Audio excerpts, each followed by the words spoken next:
The following procedure gives an overview of a certain range of situations. However, due to the variety of possible conditions, it is not possible to have a procedure that satisfies all the situations perfectly. In such cases, the crew should use judgment and discernment to carry out actions that bypass difficulties not foreseen in the procedure. An evacuation can be classified as planned or unplanned evacuation. A planned evacuation allows the crew to revise the procedures and to prepare the passengers during flight. An unplanned evacuation occurs suddenly, with almost no time for briefing. If the evacuation will be planned, as in a landing with the landing gears partially lowered, the planning, the communication, the speed, and the application of the procedures are essential for the success of the operation.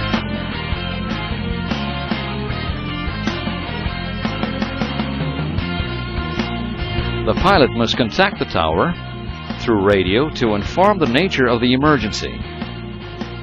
That information must include the type of the aircraft and its position, the course, speed, altitude, time, and intended place for landing. The transponder must be set to 7700, and the course to the landing place, either on the ground or at sea, must be informed. The pilot must inform the emergency condition to cabin crew through the PA and in the cockpit to order the flight attendant to prepare passengers for the emergency. They must also inform the emergency type, the available time to prepare for landing, the landing conditions such as if landing gear up or ditching will be carried out, the existence of dangerous goods, and a possible center of gravity change. If the PA system fails, appropriate signs must be combined between the cockpit crews and cabin. The specific procedures for ditching or forced landing can be found in the QRH. The pilots must inform the cabin crew through the PA about the imminence of the landing about 2 minutes before the impact. Seconds before the impact, other warning must be given to the flight attendant to order the passengers to assume the definitive impact position. After the complete stop of the aircraft, the captain must apply the parking brakes and depressurize the cabin.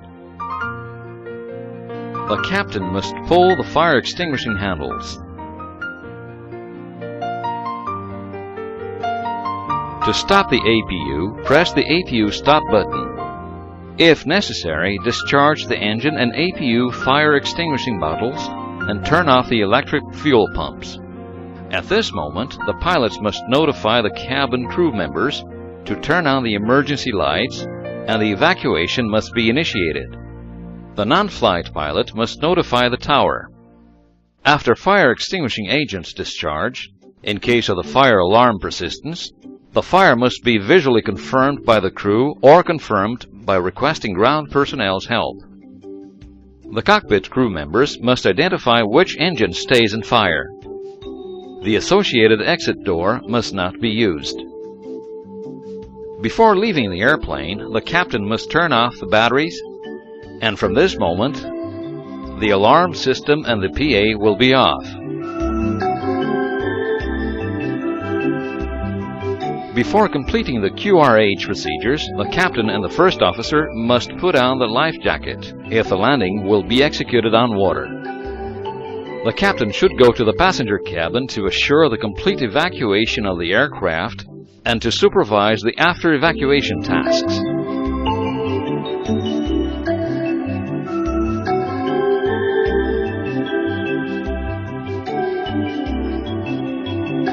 The passenger's reaction at the moment of the evacuation can be unpredictable. Some passengers can represent potential problems.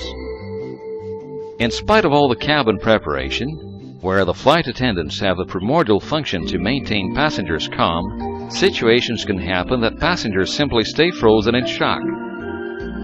Others stay extremely cooperative during the evacuation, or even the opposite, passengers that simply run over the other passengers to leave the aircraft before all the others.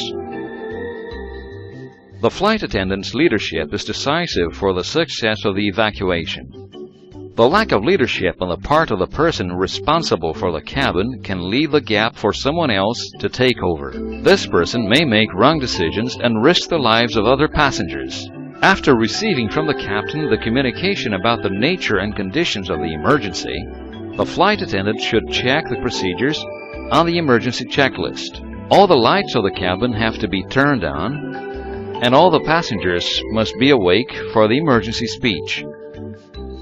During the speech, the flight attendant must inform the passengers, through the passenger address system, of all procedures regarding the emergency and how to use the exits. The flight attendant must verify if all the emergency exits are cleared and if the emergency equipment is properly located. All loose objects in the flight deck and passenger cabin must be picked up in a plastic bag and disposed of into the toilet. That is also applicable to objects that can come off the bins. The flight attendant must also pick up all board surface, lock the galley, turn off all galley switches, remove the curtain, and lock the toilet doors. Physically capable passengers must be selected to stay close to the emergency exits. Those passengers must be physically capable and well briefed on how to correctly open the emergency exits, to inspect the conditions outside the aircraft, and to follow the crew's orders. Other passengers should be assigned to aid unaccompanied kids, handicapped and senior passengers. If possible, accommodate relatives together. Blankets, pillows, clothes, and cushion seats must be provided to protect pregnant women, small children, and infants from the impact. Infants must never be buckled up while sitting on their parents' laps. Once the cabin is ready, the flight attendant must go to the seat and fasten the seat belts, and then report to the cockpit crew. The flight attendant must wait for the sign of the impact position given by the captain. And immediately after the impact warning, the flight attendant must repeat the word impact aloud several times. During landing, more than one impact can occur. The flight attendant must wait until the aircraft comes to a halt and the engines are shut down. When unbuckling the safety belts, the flight attendant must immediately turn on the emergency lights and wait 30 seconds for the evacuation order. Command the evacuation when the conventional sign is given from the flight deck. After 30 seconds after total aircraft stop, go to cockpit to check if the pilots are okay. If not, the evacuation must be commanded. There is evidence of fire or smoke, either inside or outside the cabin, ditching, structural damage as big as fuselage deformation, and big torsions. This situation is also called evident evacuation. The flight attendant must verify the area close to the door, opening a little, or looking through a window nearby. If there is fire or any other event that disables the use of that exit, the exit must be blocked and the evacuation flow must be redirected. Use the pre-established phraseology.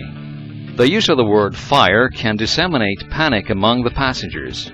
Keep the exit cleared and effective, and then begin the evacuation. Frequently verify if the adjacent area stays cleared and if the evacuation is flowing appropriately. Verify the correct operation of the stairway.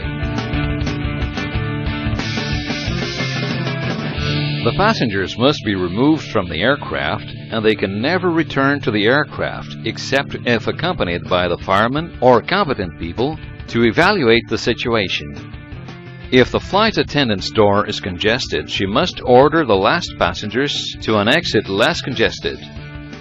When the passengers' flow ends, cabin verification can be made to discover if there is still someone left inside the plane, if there is fallen people among or under the seats, and fallen people in the corridor. In case of unconscious passengers, drag the passenger to the nearest door, following the appropriate technique. When the cabin is totally empty, perform the abandon check of the aircraft. During ditching, all the previous procedures are applied, but those procedures must be added to the following. When choosing which passengers will help in the evacuation, Give preference to good swimmers as assistants. Instruct the passengers to take the flotation cushion seats when they leave the aircraft. If the aircraft is equipped with life jackets, instruct the passengers about the correct use of the life jackets and certify that the passengers have put it on correctly. Inform the passengers how to open the exits and to use only the exits that are above the water level. Ask the passengers to put on the maximum number of clothes to maintain the body temperature inside the water. Quench your thirst with fresh water, mainly if the landing occurs in salt water. The flight attendant must put on the life jacket before declaring cabin OK to the technical crew. Inflate the life jacket only after leaving the aircraft. Do not forget the survival kit when leaving the aircraft.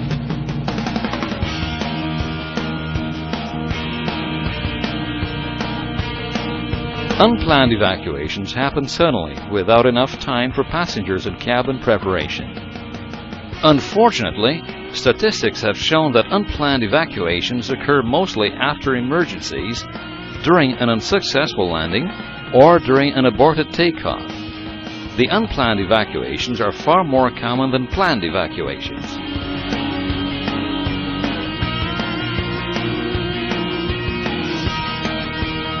The following procedures are general in nature. It means that they can be applied in most of the emergencies. Facing special conditions, the crew must use their knowledge to quickly revert situations that were not foreseen in the procedure. When a sudden emergency happens, if the captain doesn't have a doubt about the need for evacuation, the beginning of the evacuation must be commanded, besides following the pertinent procedures to this specific emergency situation. Once the minimum procedures have been completed, the captain and first officer must also evacuate the cabin and assist the passengers in the evacuation.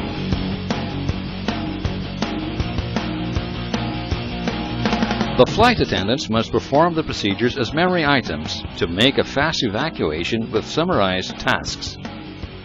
Standard phraseology must be applied only in the key situations.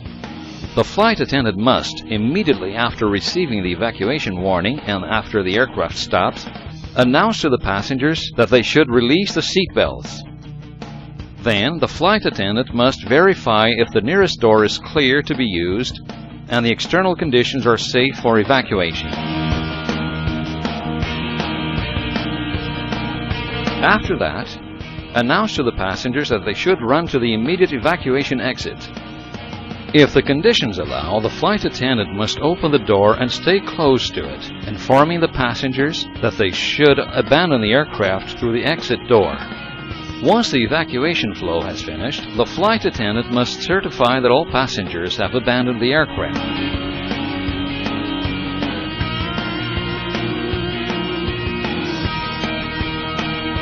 A good understanding of the emergency evacuation leads to a simple conclusion, although vital.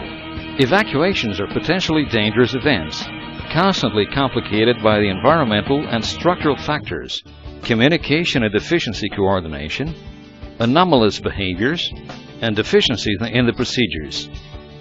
Even the planned evacuations, with the whole available time and necessary care, can lead to a catastrophic event. Even with technology working to lessen those effects, an important factor should be faced as primordial to reduce to minimum wounds and life losses: training and coordination. Consistent procedures, particularly written in operation and airline safety manuals, and the cabin crew training together with cockpit crews, all the attention and guarantee must be applied to maintain air transport as one of the safest in the world.